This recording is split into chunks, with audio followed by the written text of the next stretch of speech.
जिन्होंने 10 metre air standing में Paralympics record बनाते हुए देश के लिए सुनहरी जीत दर्ज की। अवनी लेखरा ने फाइनल में 249.6 पॉइंट हासिल किए, जो पैरालंपिक्स खेलों के इतिहास का नया रिकॉर्ड है। अवनी को फाइनल में चीन की निशानेबाज ने कड़ी टक्कर दी, लेकिन फिर उन्होंने अपने अचूक निशाने से उन्हें हरा दिया। पीएम मोदी ने अवनी लेखरा को बधाई दी और कहा कि अवनी को गोल्ड जीतने पर ढेर सारी बधाई। सीएम गहलोत ने ट्वीट कर अवनी लेखरा को पैरालंपिक्स में पहला गोल्ड मेडल जीतने पर खुशी जाहिर की और उनके प्रदर्शन को सुपर बताया। पैरालंपिक में खिलाड़ियों के प्रदर्शन पर केंद्रीय कृषि राज्य मंत्री कैलाश चौधरी ने खिलाड़ियों को बधाई दी। आज देश का नाम इन खिलाड़ियों ने रोशन किया, जो उम्मीद थी देश ने उसे पूरा किया। गोल्ड की खबर मिलते ही अवनी की फैमिली में जश्न का माहौल और ढोल की थाप पर परिवार के लोग नाच रहे हैं और मिठाइयां बांट रहे हैं। टोक्यो पैरालंपिक में सुंदर गुर्जर ने कमाल कर दिया। सुंदर गुर्जर ने 64.01 मीटर जैवलिन थ्रो में कांस्य पदक जीत लिया है। टोक्यो पैरालंपिक में मरुधरा ने देश का मान बढ़ाया है। जैवलिन थ्रो में देवेंद्र झाझरिया ने सिल्वर मेडल और सुंदर सिंह गुर्जर ने ब्रॉन्ज मेडल जीता है। सुंदर गुर्जर के बड़े भाई हरिओम गुर्जर और ब्रजेश गुर्जर ने सुंदर गुर्जर द्वारा कांस्य पदक जीतने पर खुशी जाहिर की। वहीं देवेंद्र झाझरिया ने जैवलिन थ्रो में सिल्वर मेडल जीता है। देवेंद्र झाझरिया ने ये जीत हासिल की। सीएम गहलोत ने इसके बाद ट्वीट कर देवेंद्र झाझरिया और सुंदर गुर्जर के पैरालंपिक में प्रदर्शन पर खुशी जताई और उनको बधाई दी। टोक्यो पैरालंपिक में पुरुषों की डिस्कस थ्रो की F56 स्पर्धा में योगेश कठुनिया ने सिल्वर मेडल जीतकर इतिहास रच दिया। वहीं डिस्कस थ्रो में योगेश कठुनिया को भी बधाई दी गई और उनकी जीत को बड़ी खबर बताते हुए उन पर गर्व होने की बात कही। अमेरिका ने काबुल में आतंकियों को मुंहतोड़ जवाब दिया है। अमेरिका ने एयर स्ट्राइकर सुसाइड बॉम्बर की गाड़ी तबाह कर दी। एंटी एयरफील्ड डिफेंस सिस्टम से रॉकेट को डायवर्ट किया गया।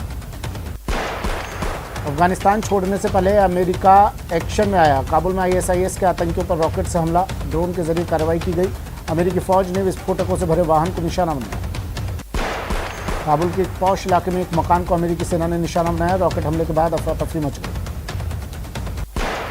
अमेरिकी सेना के मुताबिक कार्रवाई में एक आत्मघाती हमलावर ढेर काबुल एयरपोर्ट पर हमले की फिराक में था आरोपी। अमेरिकी राष्ट्रपति जो बाइडेन ने काबुल एयरपोर्ट पर एक और आतंकी हमले की आशंका जताई है। बाइडेन ने कहा कि वहां के हालात अब भी बेहद खतरनाक बने हुए हैं और अगले 24 से 36 घंटे में काबुल एयरपोर्ट को आतंकी एक बार फिर निशाना बना सकते हैं।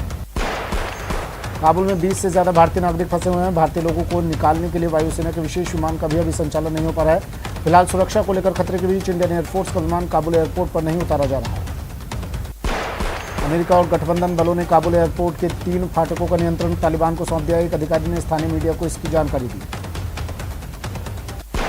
संयुक्त राष्ट्र महासचिव ने सोमवार को सुरक्षा परिषद के 5 स्थायी सदस्य देशों की आपात बैठक बुलाई है। इस मीटिंग से पहले फ्रांस ने ब्रिटेन के साथ मिलकर काबुल को सेफ जोन बनाए जाने के बाबत प्रस्ताव देने की बात कही।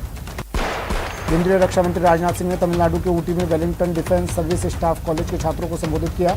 इस मौके पर राजनाथ ने पाकिस्तान को 2 टूक संदेश दिया। उन्होंने कहा कि जरूरत पड़ी तो पाक की जमीन पर जाकर भी देश के दुश्मनों को ढेर कर देंगे। यूपी में विधानसभा चुनाव से पहले आम आदमी पार्टी स्वतंत्रता के 75वें वर्ष को मनाने के लिए अयोध्या, लखनऊ और नोएडा में तिरंगा यात्रा निकाली गई। अयोध्या में यात्रा राम मंदिर में कुछ देर रुकेगी। यात्रा मध्य सितंबर में निकाली जानी है। लोकसभा स्पीकर ओम बिरला कश्मीर दौरे पर रहे। यहां पहुंचने पर जम्मू कश्मीर को राज्यपाल मनोज सिन्हा ने उनका स्वागत किया। चूरू के सुजानगढ़ के मांडेता में श्री काशीपुरेश्वर महादेव मंदिर में भक्ति भजन कार्यक्रम का आयोजन महंत स्वामी कानपुरी महाराज के सानिध्य में किया गया। कार्यक्रम में महंत स्वामी कानपुरी महाराज ने एक से बढ़कर एक भजनों की प्रस्तुतियां दी। चूरू के सुजानगढ़ में स्वदेशी कानून सोसाइटी ने किसानों के साथ 7वीं लोक संसद में कृषि कानूनों पर परिचर्चा की। परिचर्चा में सोसाइटी अध्यक्ष दिलीप जाखड़ ने मोदी सरकार को किसान विरोधी बताया और कहा कि सरकार MSP का निर्धारण करेगी, तभी किसानों को अपनी फसल का उचित मूल्य मिलेगा। सवाईमाधोपुर जिले के मलारना डूंगर पंचायत समिति के ग्रामीणों ने मतदान का बहिष्कार कर दिया। दिवाड़ा ग्राम के ग्रामीण पंचायत का दर्जा नहीं मिलने से नाराज हैं। गांव के लगभग 1250 मतदाताओं ने किसी ने भी वोट नहीं डाला। मरुधरा कोरोना फ्री स्टेट होने की ओर तेजी से बढ़ रहा है। प्रदेश में अब कोरोना के एक्टिव केस 100 से नीचे हैं।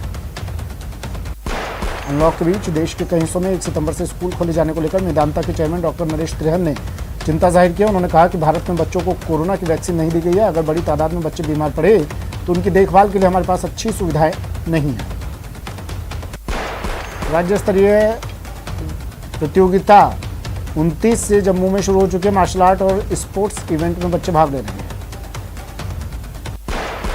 गुजरात के सूरत में इस्कॉन मंदिर को जन्माष्टमी के अवसर पर सजाया गया है, जहां इस बार इको फ्रेंडली डेकोरेशन की गई। आज भारी भक्तों के आने की संभावना है।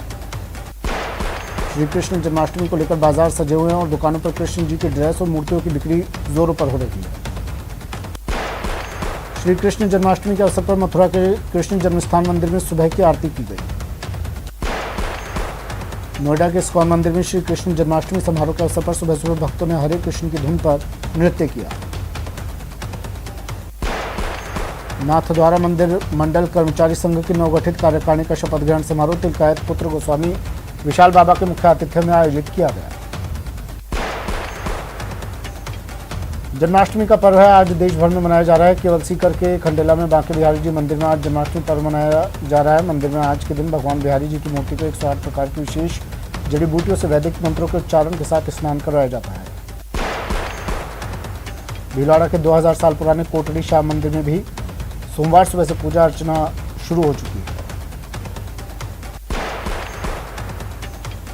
उत्तराखंड के पिथौरागढ़ में बादल फटने से 7 लोग लापता हो गए। मौके पर रेस्क्यू ऑपरेशन जारी है। भरतपुर के बयाना थाना क्षेत्र में देर शाम को खेत जोतने को लेकर 2 सगे भाइयों में विवाद हो गया। मामूली कहासुनी के बाद विवाद इतना बढ़ गया कि दोनों तरफ से लाठी भाटा चलने लगे। पाली में 2 बाइक पर आए 3 बदमाशों ने जेवरात की दुकान में घुसकर महिला को पिस्टल दिखाकर दुकान से भगा दिया। इसके बाद 2 आरोपियों ने दुकान में रखे शोकेस पर फायर कर उसे तोड़ने की कोशिश की। झुंझुनू की खेतड़ी पुलिस ने नकली सोने के जेवरात गिरवी रखकर ठगी करने वाले गिरोह के 3 सदस्यों को गिरफ्तार किया। गिरोह के सदस्य उत्तर प्रदेश से नकली सोने के जेवरात जिले में लाकर गिरवी रखकर ठगी करते थे। डूंगरपुर में बदमाश बेखौफ होते जा रहे हैं। बीती रात सदर थाना क्षेत्र के खेड़ा गांव में अहमदाबाद से घर लौट रहे व्यक्ति पर चाकू से वार कर बाइक सवार 2 बदमाश 20,000 की लूट कर फरार हो गए। बारा के अंता में पुलिस ने गांजे की तस्करी करते 2 आरोपियों को गिरफ्तार किया। इन आरोपियों के कब्जे से 4 किलो 700 ग्राम गांजा बरामद हुआ है। झुंझुनू में दामाद को ससुराल में बंधक बना लिया गया, जिससे मारपीट भी की गई। पड़ोसियों ने पुलिस को सूचना दी, जिसके बाद पुलिस ने दामाद को छुड़वाया। सीकर के पिपराली रोड इलाके में एक स्प्रिट से भरा टैंकर पलटने से दहशत फैल गई। मौके पर पहुंची पुलिस और आबकारी विभाग की टीमों ने तुरंत ही क्रेन बुलाकर टैंकर को सीधा करवाया। अलवर के बहरोड थाना क्षेत्र में दिल्ली जयपुर हाईवे पर बहरोड रविवार की रात को करीब 1 दर्जन गाड़ियों में आपस में टकरा गई। हादसे की सूचना लगते ही स्थानीय प्रशासन मौके पर पहुंचा और सभी घायलों को इलाज के लिए अस्पताल में भर्ती कराया। चूरू में देर रात सड़क हादसा देखने को मिला, जहां एक कैंपर गाड़ी और ट्रोले में टक्कर हो गई। हादसे में 2 युवक घायल हो गए।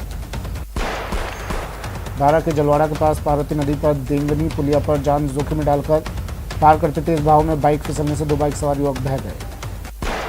डूंगरपुर के सदर थाना क्षेत्र के धुआलिया गांव में खेत पर काम कर रहे एक किसान की करंट लगने से मौत हो गई।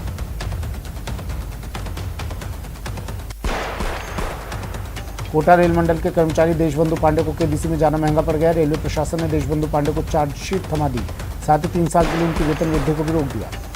रेलवे प्रशासन की कार्रवाई का कर्मचारी संगठन विरोध कर रहे हैं। वेस्ट सेंट्रल रेलवे मजदूर संघ के मंडल सचिव अब्दुल खालिद ने कहा कि देशबंधु पांडे के साथ रेल प्रशासन ने ठीक नहीं किया। कोटा का विद्युत विभाग भी अब हाईटेक होकर विद्युत चोरी रोकने की प्रक्रिया को ऑनलाइन कर दिया गया है। बिजली चोरी रोकने के लिए उपलब्ध कराया गया ऐप बिजली विभाग के लिए वरदान साबित हो रहा है। पोखरण में करंट लगने से बच्चे की मौत के मामले में जारी धरना समाप्त हो गया। परिजनों ने कंपनी के साथ 10 लाख का मुआवजा और नौकरी पर सहमति बनने के बाद धरना समाप्त किया। झालावाड़ पुलिस ने अवैध शराब तस्करों पर बड़ी कार्रवाई की है। पुलिस ने अवैध देसी शराब की तस्करी के आरोप में एक अभियुक्त को गिरफ्तार किया। आरोपी के पास से 158 कार्टन अवैध देशी शराब और 7,584 पव्वे के साथ एक कार बरामद की।